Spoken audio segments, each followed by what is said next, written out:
Hello, and welcome back to our GBDURO commentary coverage. It is either the end of day 6 or the beginning of day 7, depending on when we decide to put this out. We are doing primarily a route preview chat here, so it's not going to be quite so time sensitive in terms of what's going on in the race actively, and that could change when we actually put the video up.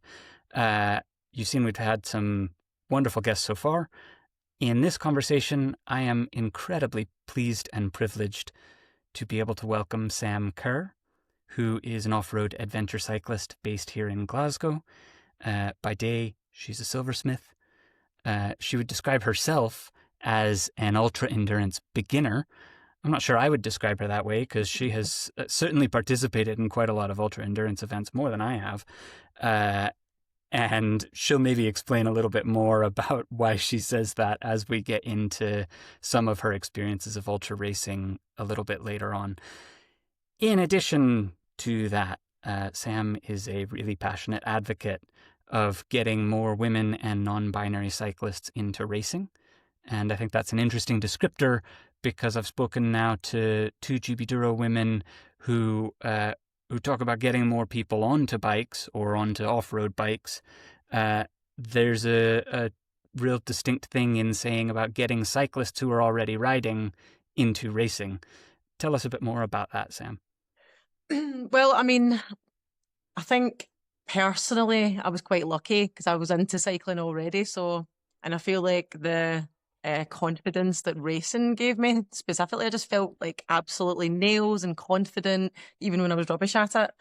And I've seen that sort of like transition as well from just like a regular cyclist into like the power that racing gives you and like the training and how like massively involved you need to be to essentially perform in a race. So it's really lovely to see, and I really want to see that more. I want to see more women, trans and non-binary folk get into it and get strong, get ripped.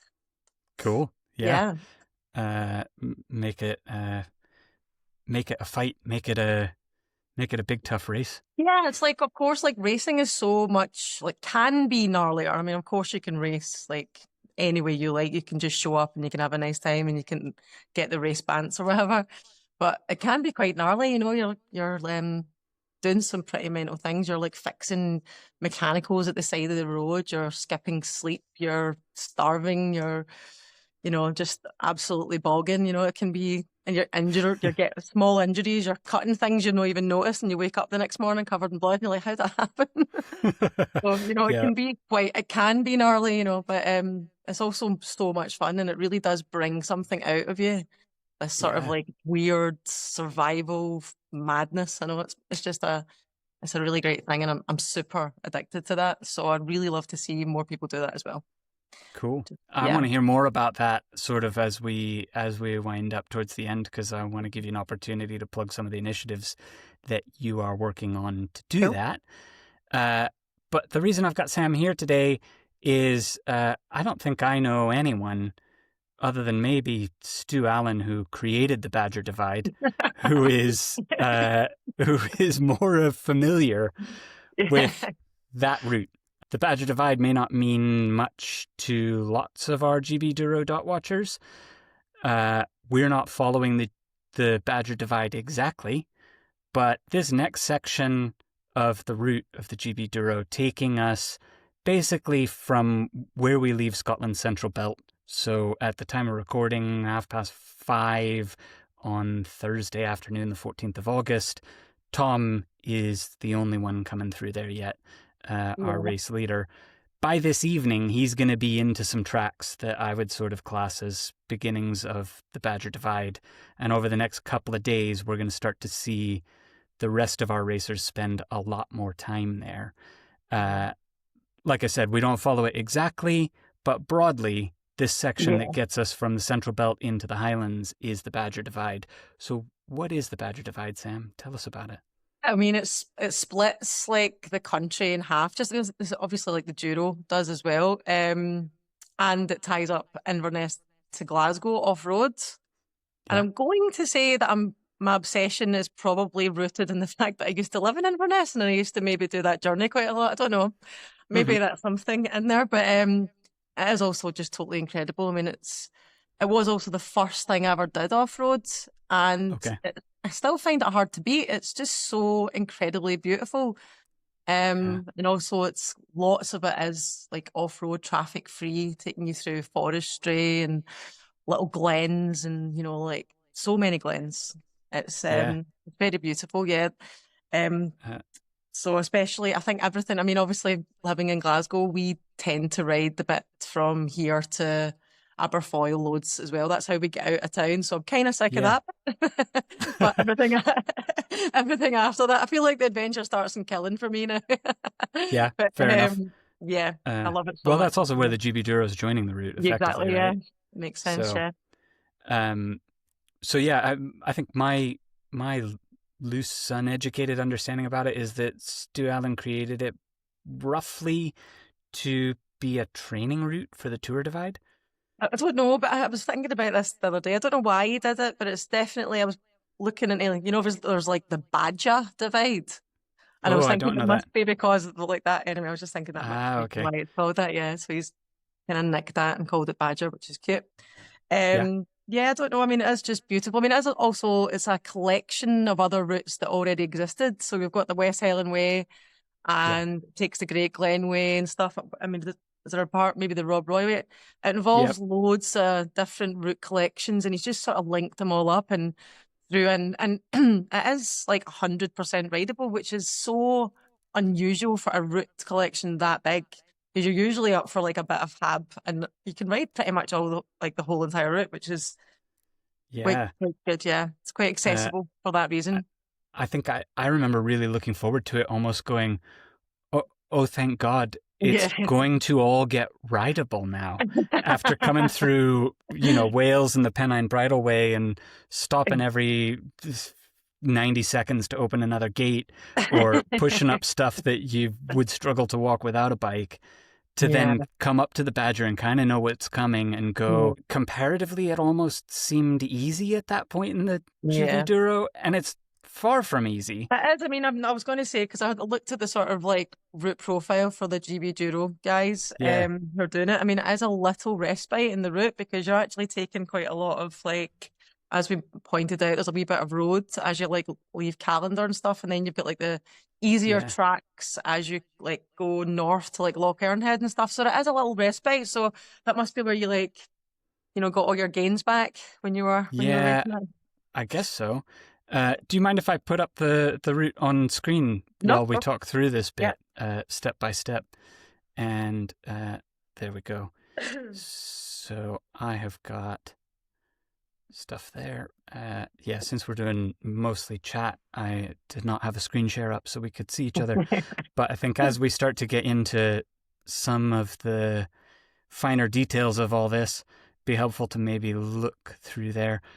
So functionally, we're sort of joining roughly the Badger route not long after Callander, although you and I were talking just before we spoke, just before we push record, about some deviations that the GBDURO route is using there. And I think probably really helpful for you to have highlighted that it's all collections of existing routes. None of this stuff is new, right? And, you know, I think it's often...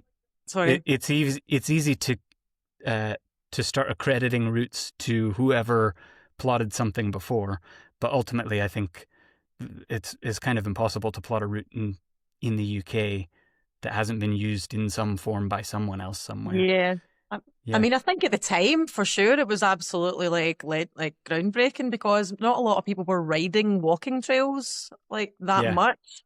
So it is essentially, I mean, all these ways are walking trails, you know, like, so it was still like a really good thing. And again, it's probably the most ridden. It's just so good. Like, I've been around most of the sort of like off-road trails in Scotland and some in England as well. And it is, it's such a pleasure.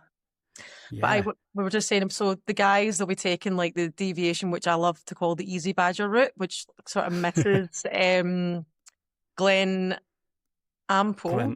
Yeah, Glenample that takes you into Glenample. Lochern, which is absolutely stunning, and you don't really want to miss it. But see, if you're gubbed and you're Yeah. trying to do it in one go or trying to do it in like 2 days, it's a really Yeah. nice little like easy sort of cut off. But it's still gravel. It still takes you like a gravel trail that goes over like Glen Ogle Viaduct and stuff. So it's still a winner. It's just like Yeah. slightly easier, slightly less time consuming. I think with the scratch rates that the GBDURO sees, maybe that would be the point that just breaks people. So rather than heading into that glen there, Yeah. we're staying on these kind of well-built tracks, which for Yeah. the most part, like It's a we're on a cycle path road from coming all the way Callander. from Doon, and then it's a cycle path, isolated tarmac cycle path, and even these bits that are gravel. How would you describe that? That is it's lovely. It's rolling. You're not hitting any more than like 50 meters of elevation. It's like such a fast, fun section. Yeah, That Lubnik like bit, yeah, it's really fun. One step away from a canal towpath. Exactly. It's just a wee bit more engaging than canal, but you know, it's pretty. It's a loch and stuff. So yeah, it's gorgeous. Yeah, they'll definitely like feel good for that bit, hopefully. And then you've got then you've got the Glen Ogle bit as well, which is also, it's kind of like very easy champagne gravel over the top of a very beautiful Victorian like viaduct. So it's all very gorgeous. Photographs of this are incredible because it's that old railway, right? Exactly. Or maybe more importantly, like you say, if you're gubbed at that point on the GBDURO, it means it's railway grade. Yeah, so exactly. even though it's a climb, it's like 2% and doesn't change. Yeah. Remember the first time I did that bit, I had to actually check. I was like, this looks flat. I was like, but it doesn't feel it. Because it is, I think there's a summit there-ish, right? Yeah, that's it. And it's so beautiful. I always Glen Ogle. wish that I'm on the road for that bit so that I can see how pretty it is from up there, but you're just looking at cars. But anyway. Yeah. It is gorgeous. And then we drop into Callander, which is probably going to be a major resupply stop for a lot of our riders. 100%, yeah. Because after Callander, we don't see much before Fort Augustus. No, honestly, that's it. I mean, depending on their timing, they do go back past Courier Station, which is obviously the best place in the whole planet. Yeah. But if they're there when that's open, gotta get a meal there. If you're there when that's open, gotta get a meal there. Not in terms of shopping. I mean, that lovely co-op at Killen will get absolutely rinsed. That'll be an absolute haven. They're going to be so happy to see it. Yeah. They even put hot drinks and stuff as well, so you can get like a wee cozy warm up depending on the time. Yeah, I was getting ready to ride through the night at that point, and I remember just sitting in a pub trying to charge things and dry off while it was raining, going, how much longer can I sit here before I have to force myself to just go again? Yeah, I mean, one of my many failed Badger Divide FKT attempts was in February this year. Temperature plummeted, and I was in Killen Co-op about 9:30, and I was getting such pitied looks from the staff. I was just standing there tanning like hot chocolate. Oh no. And Pro Plus like a mental case. And they were just like giving me wee nods like, it's okay, you can stay inside. Oh dear. Well, yeah, looks like probably we're going to have a much warmer run at the Badger with this ice lollies. GBDURO. Yeah, I know. So then we come along road to, is it Canknock Climb? So we've got after that you've got Glen Lochy. Okay.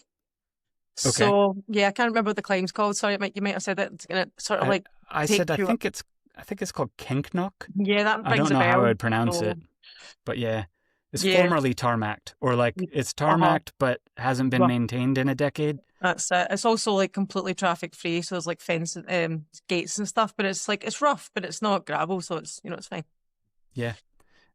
For those into their history, I think Rob Roy's grave is at some church somewhere just in there. Yeah. Oh, maybe it is. Maybe I've got that location wrong. Yeah. It's quite close though. It's close. Yeah, it's one of these glens, and it's off the main road a little bit. Yeah. Maybe there's many people that claim to hold his bones, but I don't know if I was sure that it was Balkidder, which is. Yeah, you're right. Yeah. Something like that.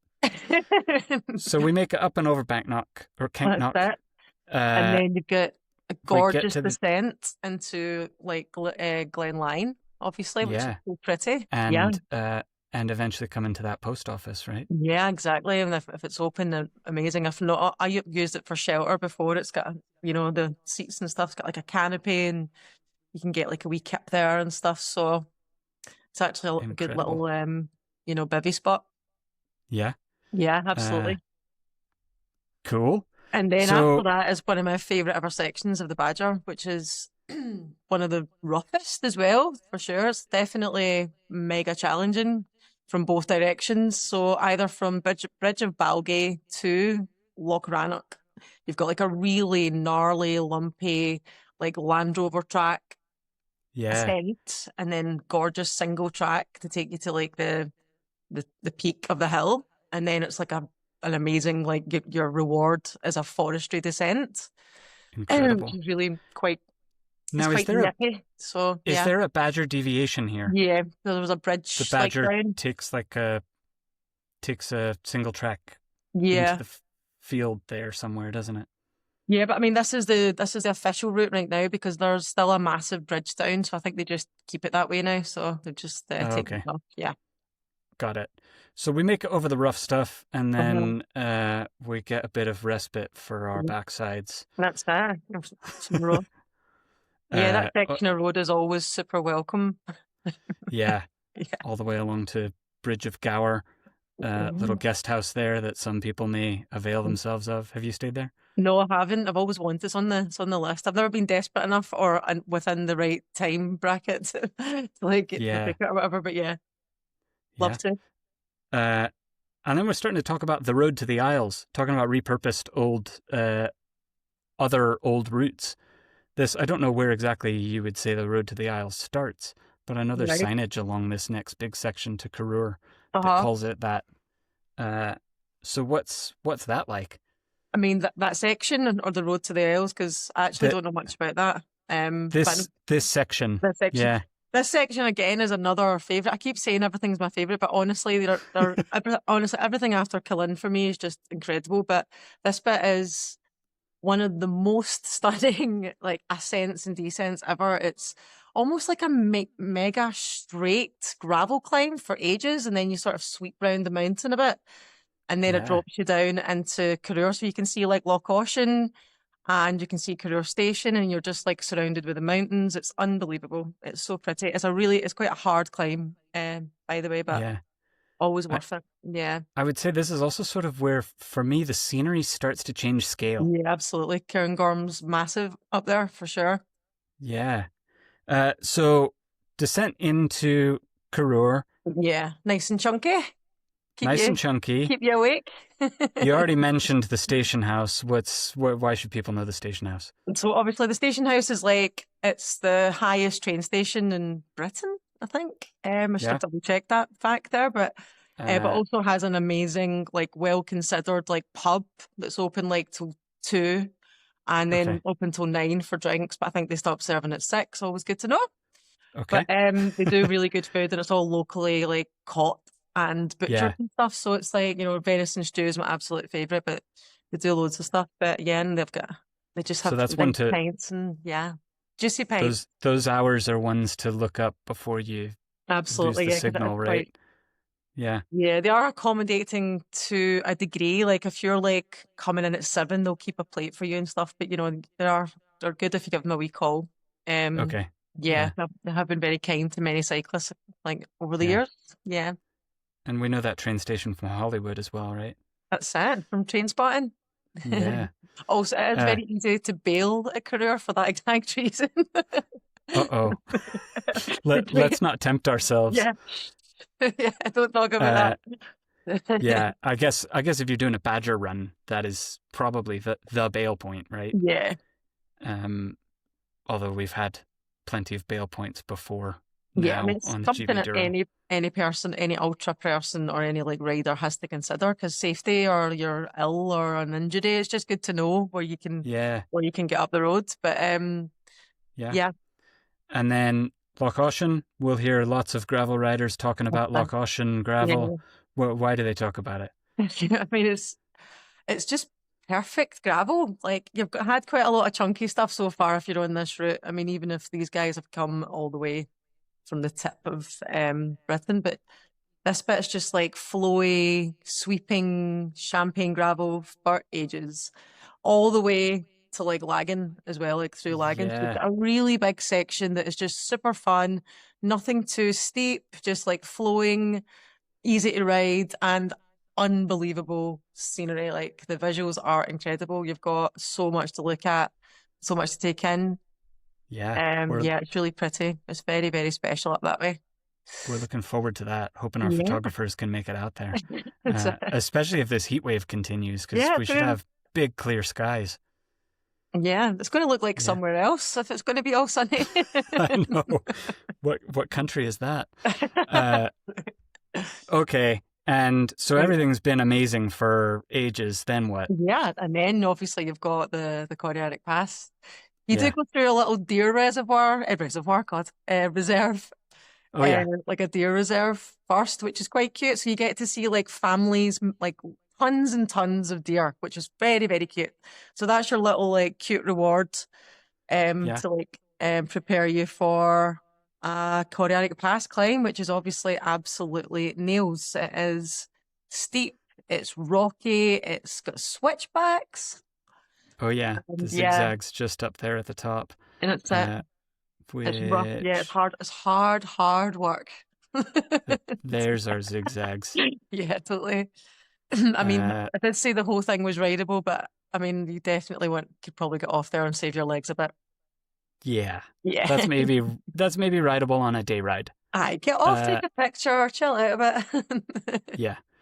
Or on a mountain bike day ride, that's rideable, but that's maybe one little section that people don't want to ride.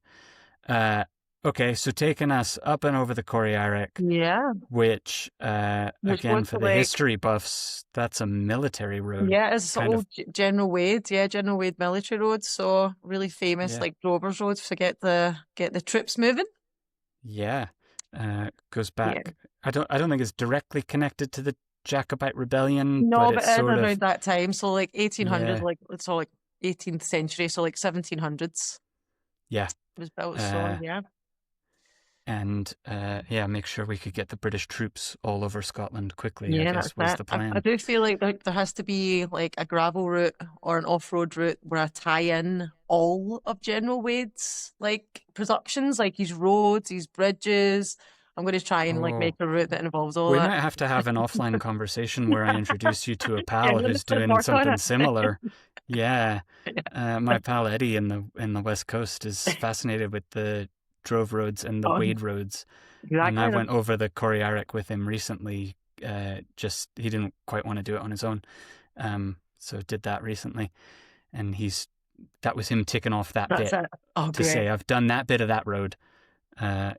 So descent off of the Korearic. Yeah, that's definitely a lot easier. Like coming up. So if you're like so your descent down to Fort Augustus or your ascent, if you're coming the other way, it's actually much easier on that side. That north side is a pleasure. It's beautiful.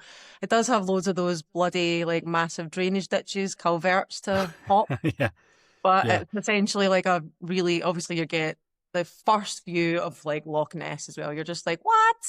So there's just like the mountains, the Munros, the loch. You've got like views and a beautiful descent. So another wee reward for being good. Incredible.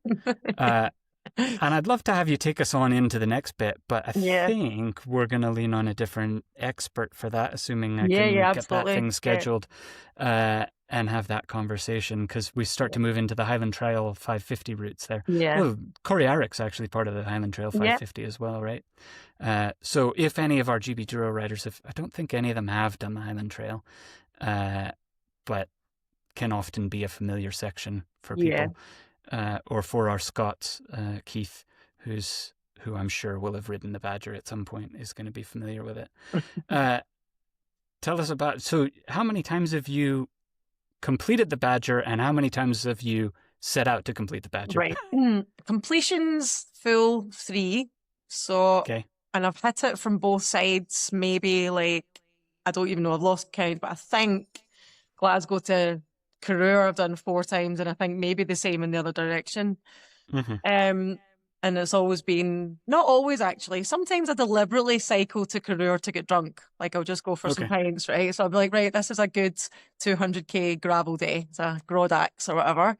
And I've deliberately done it. But most of the time it's because I'm trying to do the whole thing as a winner for an FKT. So I've had 3 failed FKT attempts. Okay. And I will go for it again this year in the winter. Okay. You know, I've no chance I can touch Kerry's summertime. Well done, babes. Okay. So yeah, I'm going to go back and do it again. But yeah, it's just, or like the first time I went for it was like July. I just, you know, there was no FKT for it the summer. So I just overkicked it. I got to lagging, I'd run out of water, and I was absolutely, I was totally bonking hard, and I still had like 45k to go to Career. So it was a munch in the train home for me with my tail between my legs. Okay. Talking of tail between legs, there's the failed FKTs. There's also some scratch stories. And when I was getting ready to ask you to come and talk about the Badger, I heard you talking to one of our mutual pals, Suvi, who actually, thanks to Suvi for encouraging me to do some video audio format stuff for this. Go read Suvi's stuff on the Escape Collective. Yeah, she's a pro. Yeah, she's a real journalist. Yeah, she's great. Was listening to you talking to her on her podcast about scratching. Yeah. And I feel like this section of the GBDURO, these last few days, there's been a lot of scratch stories. I had an amazing conversation with Jess about her scratch story and how she's looking after herself, both physically and mentally at this point. Tell us a bit about your experience, because I loved some of the stuff you said to Suvi about your scratch stories. Weirdly, it's been a while, so like I don't feel as fresh or as like disturbed about it probably as like I was then. But yeah, I mean, it's such a weird thing. It's like it's such a pleasure, I think, to scratch, because you don't have to cycle anymore.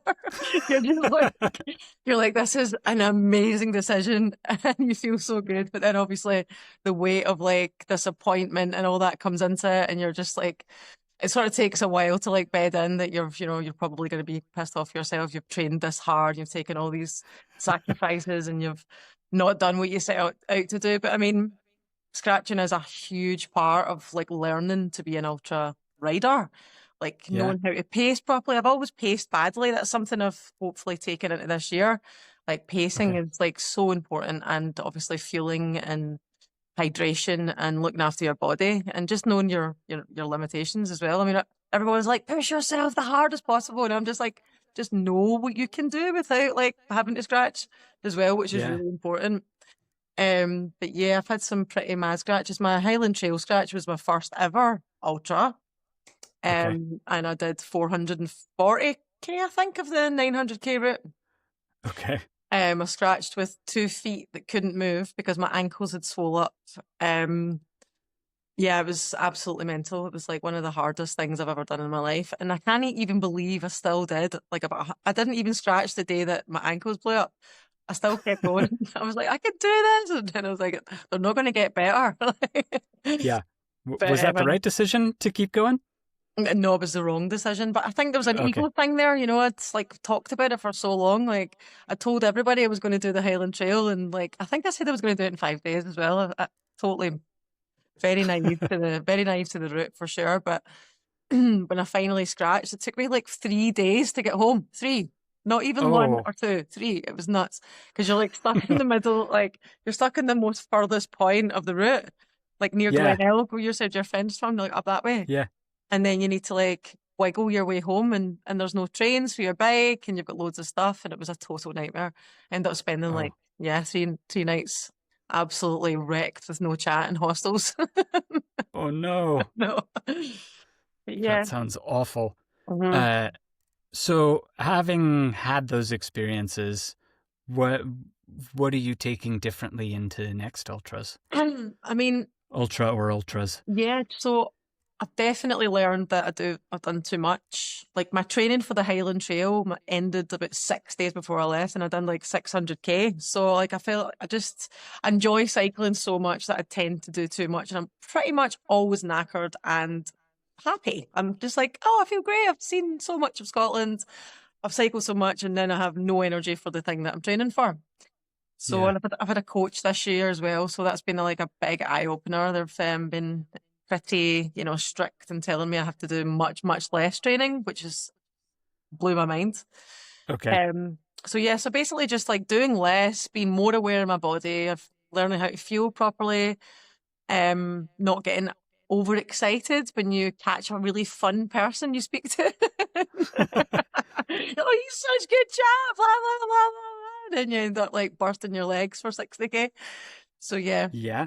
So yeah, but yeah, so that's what I'm taking into this one. Hopefully I feel a lot more prepared this time round for my upcoming race. So I find it interesting that you're saying more prepared with less training. yeah, Because I I think know. there's probably a lot of people that will put off entering an ultra going, oh, I'm not fit Don't do enough, or enough. I'm not. And it sounds like actually if you ride a fair amount, Yeah.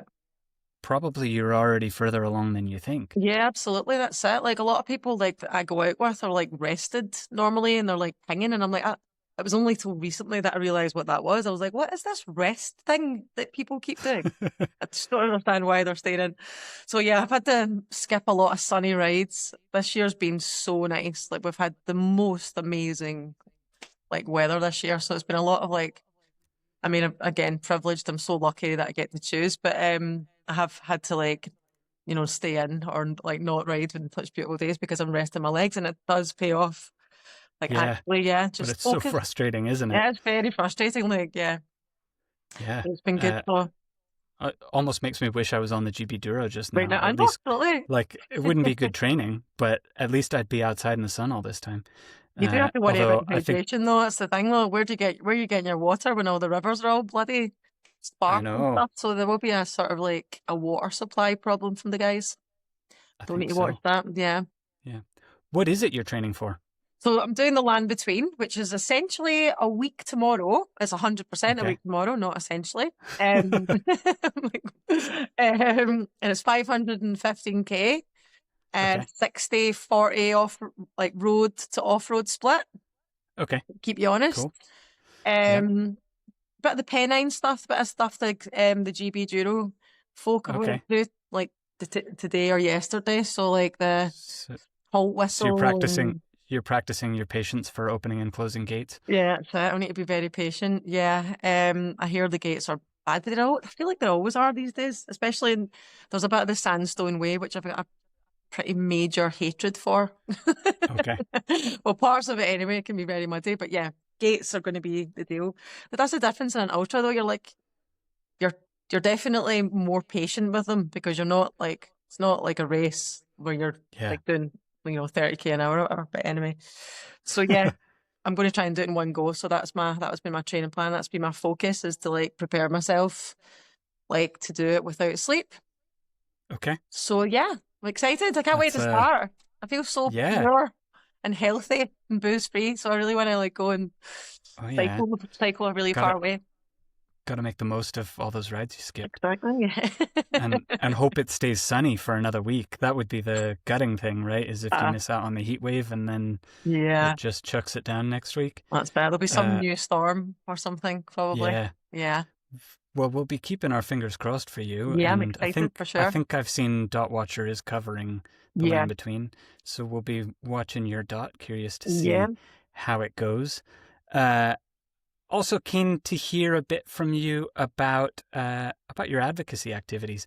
I know of a couple of organizations or endeavors that you work on. Would you tell us about them? Yeah, so basically I got, me and my pal started on ODAX, which is essentially, we wanted to start a sort of race collective for women, trans and non-binary.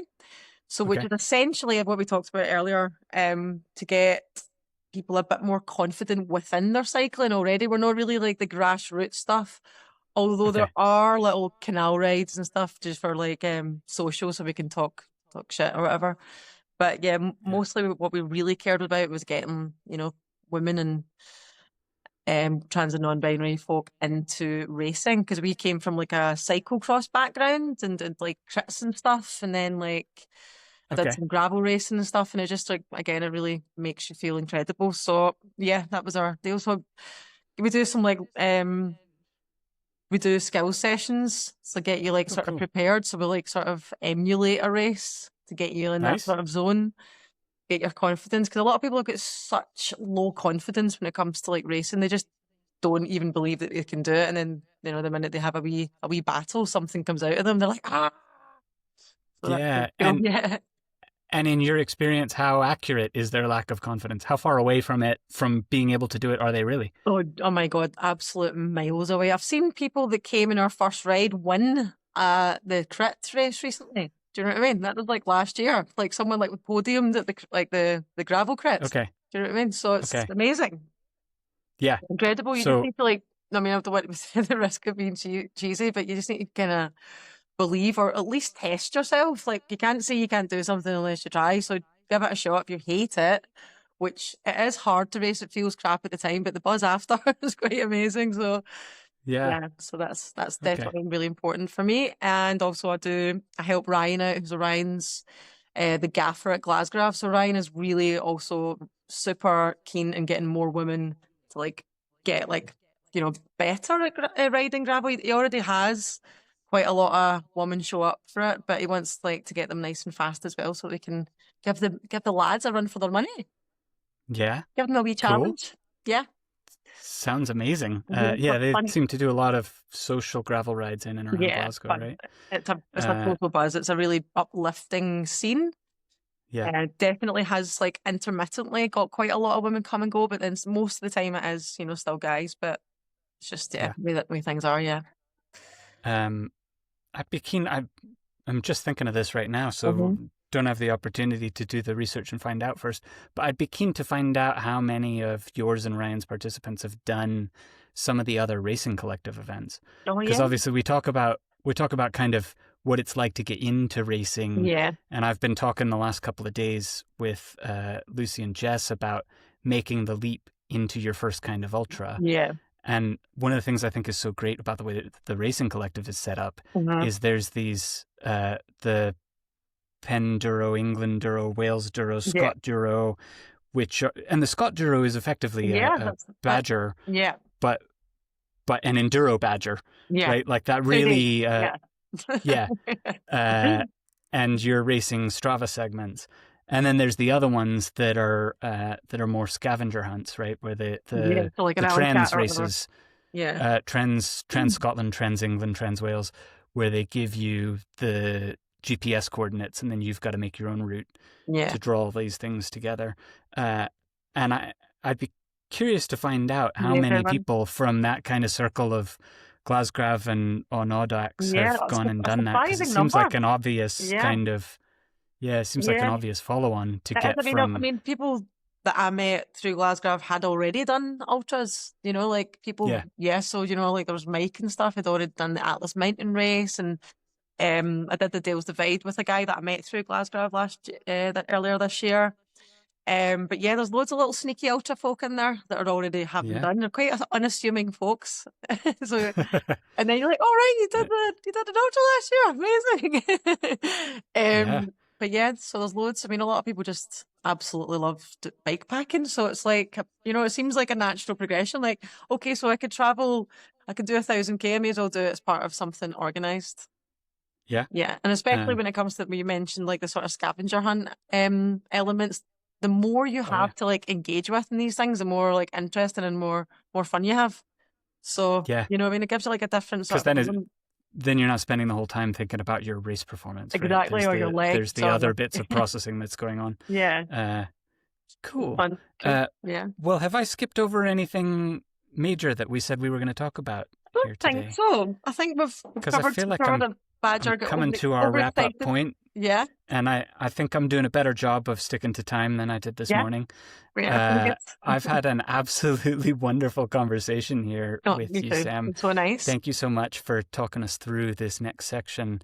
Yeah, good luck to all the riders as well. Exciting. Yeah, thank you. And maybe some of them will be listening in to get their sneak preview of what's coming up ahead. Yeah, I'm like, oh, after saying it was going to be easy as well, they're like, what? I've said this maybe once or twice over the last couple of days. There's that trap of saying easy and realizing too late that less hard doesn't mean easy. Yeah, exactly. That's it. That was the respite. It's not easy. It's just less arduous. Yeah. That was my scratch story from Dale's Divide. Is having done the GBDURO, I was like, oh, Dale's Divide will be over in 3 days. That'll be easy. It's surprisingly hard, honestly. Yeah. Got like 6 hours in and was like, oh, less easy and hard are not the same thing, are they? Or less easy and not hard, yeah. Or less hard and easy. Not the same thing, yeah. That's it. Well, good. Now that we've got to the point that I'm going to fumble my words, let's say thank you again to you, Sam, for joining us. And to all of our dot watchers, I will be bringing you more race updates soon. Cool. Thanks again, Sam. Nice to speak to you. Bye. Bye. Bye.